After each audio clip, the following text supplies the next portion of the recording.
Hello everyone, स्वागत है आप सभी का प्रिस्टीन क्लासेस में। Learn with purpose, learn with pristine. मैं हूं आपकी मेंटर यशस्वी।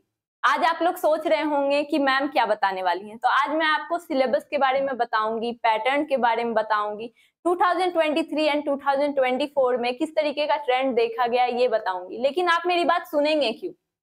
आप मेरी बात इसलिए सुन सकते हैं क्योंकि बीएससी बीएड इंटीग्रेटेड करके ही मैंने अपनी स्टडी स्टार्ट की थी और खत्म भी की, और उसके बाद मैंने एमएससी की, यानी कि इंटीग्रेटेड बीएससी बीएड 2016 टू 2020 में मैंने किया था। और अब इसमें काफी ज्यादा चेंजेज आए हैं, लेकिन कहीं ना कहीं सिलेबस वही है, चीजें वही हैं।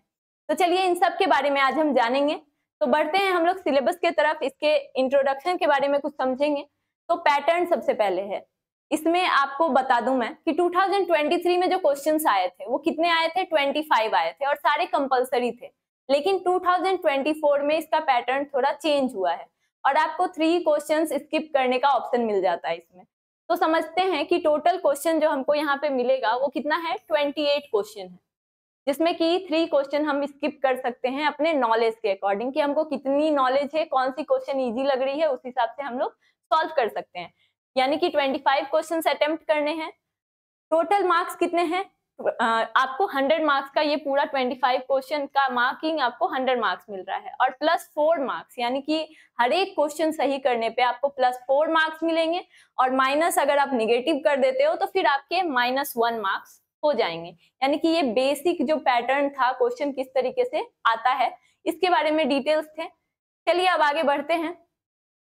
अब मैं बताऊंगी आपको कि हमारे प्लेटफॉर्म पे जो कोर्सेस हैं वो क्या क्या अवेलेबल हैं। तो जैसे कि आप लोग यहाँ पे भी देख सकते हो स्क्रीन पे कि ITEP BA BEd अवेलेबल है, यानी कि BA BEd के जो स्टूडेंट है वो इस कोर्स को ज्वाइन कर सकते हैं। इसके अलावा BSc BEd है, एंड थर्ड जो हम लोग के पास अवेलेबल है वो है BCom BEd, यानी कि ये तीनों कोर्सेस हमारे पास अवेलेबल हैं।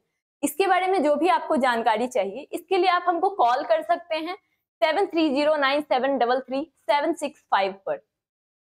और यहाँ पे आपको प्राइस दिया गया है, यानी कि ये तीनों कोर्सेज जो अवेलेबल हैं इनके प्राइस क्या है, 3500 है। लेकिन स्टार्टिंग के जो 50 स्टूडेंट्स होंगे उसको 30% डिस्काउंट ऑफर मिलेगा। और ये आप लोग प्रिस्टीन क्लासेस के ऐप को इंस्टॉल कर सकते हैं। बेसिक इंफॉर्मेशन आपको वहां से भी मिल जाएंगी, पेमेंट आपको वहीं से करना है, और यहाँ पे कोई रिफंड पॉलिसी नहीं है। यानी कि आप एक बार कोर्स लेते हो तो आपको यहाँ से कोई रिफंड नहीं है, क्योंकि उसके लिए आपको लेक्चर्स अवेलेबल कराए जाएंगे। चलिए आगे बढ़ते हैं।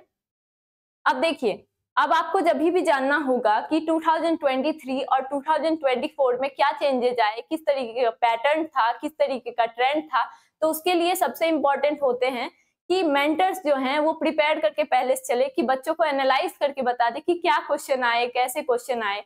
तो इन सब के डिटेल जो है वो मैं आपको दूंगी। तो चलिए स्टार्ट करते हैं। सबसे पहला चैप्टर जो है हमारा वो है रिप्रोडक्शन इन ऑर्गेनिज्म। इसमें सबसे पहले हम लोग देखेंगे कि 2023 में 1 क्वेश्चन आया था, लेकिन 2023 में हमको इससे एक क्वेश्चन मिलने के बावजूद 2024 में कोई भी क्वेश्चन नहीं मिला, यानी कि यहाँ 0 क्वेश्चन हो गए। लेकिन सेकेंड चैप्टर जो है वो sexual reproduction in flowering plants है, और इसमें क्वेश्चन आपके बहुत ही अच्छे बनते हैं, यानी कि बेसिक आप नहीं सोच सकते, ये मॉडरेट टू हाई लेवल के ही क्वेश्चन बनेंगे। और इसमें 2 क्वेश्चन 2023 में आया है और 2 क्वेश्चन 2024 में भी आया है। नेक्स्ट चैप्टर जो हमारा है वो है ह्यूमन रिप्रोडक्शन। इससे भी 2 क्वेश्चन आए हैं, और ये बहुत ही ज्यादा क्वेश्चन जो आप देखोगे इन दोनों चैप्टर्स में, ये मॉडरेट टू हाई लेवल ही होते हैं। एकदम बेसिक लेवल के क्वेश्चन अगर आप एक्सपेक्ट करके चल रहे हो तो ये चैप्टर बहुत बड़ा है, इतना बेसिक आपको यहाँ पे क्वेश्चन मिलेगा नहीं। इसके बाद आता है थर्ड चैप्टर रिप्रोडक्टिव हेल्थ, जिसमें कि आपको अच्छा खासा इंफॉर्मेशन दिया हुआ गया है। इस चैप्टर में एग्जाम्पल्स बहुत सारे भरे पड़े हैं, और उन एग्जाम्पल्स से बहुत ज्यादा क्वेश्चन आता है। तो एक क्वेश्चन आया था 2023 में और 2 क्वेश्चन आए हैं 2024 में। इसके बाद आता है हमारा नेक्स्ट यूनिट, जिसमें हम लोग जेनेटिक्स एंड इवोल्यूशन सबसे पहला चैप्टर देखते हैं, जिसमें कि 2023 में 3 क्वेश्चंस आए थे और 2024 में वहीं पे हम लोग को 3 क्वेश्चन देखने को मिलते हैं, यानी कि इसमें लगभग इक्वल रखा गया है। लेकिन यहाँ पे भी जो क्वेश्चन आपको मिलेंगे वो, इसको मैं बोल सकती हूँ इजी टू मॉडरेट होंगे। इस चैप्टर से आपको जो भी क्वेश्चन मिलते हैं इसके बाद नेक्स्ट चैप्टर जो आप देखते हो, principle of inheritance and variation, इसमें आप ये नहीं बोल सकते कि कहीं किसी प्रिंसिपल से, किसी टॉपिक से उनको डिस्कवरी जिसने की थी उससे क्वेश्चन आएंगे या नहीं, क्योंकि जनरली आपको बाकी सब जगह से ऐसे क्वेश्चन नहीं मिलते, लेकिन इस चैप्टर से आपको ऐसे क्वेश्चन भी मिल सकते हैं। और 2023 में इससे एक क्वेश्चन आया है और 2024 में इससे 2 क्वेश्चन आया है। नेक्स्ट चैप्टर जो है मॉलिक्यूलर बेसिस ऑफ इनहेरिटेंस, ये बहुत ही इंपॉर्टेंट चैप्टर हो जाता है और इसकी इंपॉर्टेंस हमको 2024 में देखने को मिलती है, जब इससे क्वेश्चन पूछे जाते हैं पूरे 4। और 2023 में इससे जो क्वेश्चन आए थे, कितने आए थे? 2 आए थे। अब बढ़ेंगे नेक्स्ट चैप्टर की तरफ, जो कि है ह्यूमन हेल्थ एंड डिजीज। और ये चैप्टर बहुत ही ज्यादा इंपॉर्टेंट हो जाता है। क्यों इंपॉर्टेंट हो जाता है? क्योंकि इसमें सारे डिजीज हैं, उनके सिम्टम्स हैं, उससे रिलेटेड सारे एग्जाम्पल्स भी आपको देखने हैं, टेस्ट देखने हैं। तो ये इसमें बहुत सारी चीजें आपको मिल जाती हैं, जैसे बैक्टीरियल डिजीज आप पढ़ने जाओगे, वायरस से इन्फेक्ट होने वाले जो चीजें होती है, तो बहुत ज्यादा डिटेल में चीजें दी गई हैं, इम्यूनिटी पे चीजें दी गई हैं। तो इससे भी हम लोग को 2023 में 4 क्वेश्चन देखने को मिले थे और 2024 में ये 2 हो गया है। लेकिन हो सकता है नेक्स्ट ईयर फिर से इसके नंबर्स बढ़ जाएं, यानी कि इस टॉपिक से, इस चैप्टर से क्वेश्चंस बढ़ाए भी जा सकते हैं। और यहाँ पे जो क्वेश्चन आता है ये आपकी मेमोरी पे डिपेंड करता है, यानी कि ये नहीं है कि इजी टू मॉडरेट है, ये कि क्या है। आपके पास डिजीज है, आपके पास कॉजिंग ऑर्गेनिज्म है और आपको उन सबको याद रखना है। यानी कि आपने कुछ भी अगर छोड़ा, हो सकता है वो एग्जाम में आ जाए, मैच दी फॉलोइंग आ जाए, यानी कि आपको याद रखना बहुत जरूरी है। तो मेमोरी बेस्ड ये होगा, तो ये आप मॉडरेट, अब बहुत किसी के लिए याद रखना मुश्किल होता है, तो उनके लिए ये बहुत ज्यादा दिक्कत वाली बात हो जाती है, तो वो इसको हाई रिस्क वाले क्वेश्चन समझेंगे, लेकिन आपके मेमोरी पे ये टोटली डिपेंड करेगा। नेक्स्ट चैप्टर है strategies for enhancement in food production. इससे अभी तक क्वेश्चन नहीं आए हैं, लेकिन इसमें कुछ चैप्टर में चार्ट दिए गए हैं जिससे कि क्वेश्चन बिल्कुल बन सकते हैं। तो अभी नहीं आए हैं, लेकिन हो सकता है अगले साल इससे क्वेश्चन आ जाएं। नेक्स्ट चैप्टर जो हम देखेंगे वो है माइक्रोब्स इन ह्यूमन वेलफेयर। इससे बहुत ही इजी क्वेश्चन आपको आते हैं, सिंपल ऑर्गेनिज्म दिए हैं, उनसे क्या बेनिफिट्स हैं उसके बारे में बताया गया है, तो ये सारी चीजें इसमें आ जाती हैं। तो ये 2023 में हमने देखा था कि इससे 2 क्वेश्चन आए हैं, लेकिन 2024 में इससे 1 क्वेश्चन आया है। तो ये इसका बेसिक डिफरेंस था। अब देखिए बायोटेक्नोलॉजी के हमारे पास 2 चैप्टर हो जाते हैं और दोनों ही चैप्टर बहुत ही ज्यादा इंपॉर्टेंट है, क्योंकि एक में आपको पूरी टेक्नोलॉजी बताई जाती है कि क्या क्या उपकरण है, क्या क्या संसाधन है हमारे पास और हम किस तरीके से उस टेक्नोलॉजी का यूज करके ऑर्गेनिज्म में चेंजेस लेकर के आ रहे हैं। तो बायोटेक्नोलॉजी में हम इन चीजों को पढ़ते हैं और इसी प्रिंसिपल और प्रोसेसेस के वजह से जो इसकी वैल्यू बढ़ जाती है वो है क्या, 3 क्वेश्चंस यहाँ पे आपको इससे देखने को मिल जाते हैं और ये 2024-2023 में टोटली सेम थे। इसके एप्लीकेशन में आपको बायोटेक्नोलॉजी के जो भी एप्लीकेशन है, इंसुलिन फॉर्मेशन हो गया, बीटी कॉटन हो गया, ये सारी चीजें आप लोगों ने पढ़ी होगी और आप लोग पढ़ते ही आ रहे हो, आगे भी पढ़ते रहोगे। तो इससे 1 क्वेश्चन आया था 2023 में, 2024 में इससे 2 क्वेश्चन आ गए। नेक्स्ट हम लोग देखेंगे ऑर्गेनिज्म एंड पॉपुलेशन।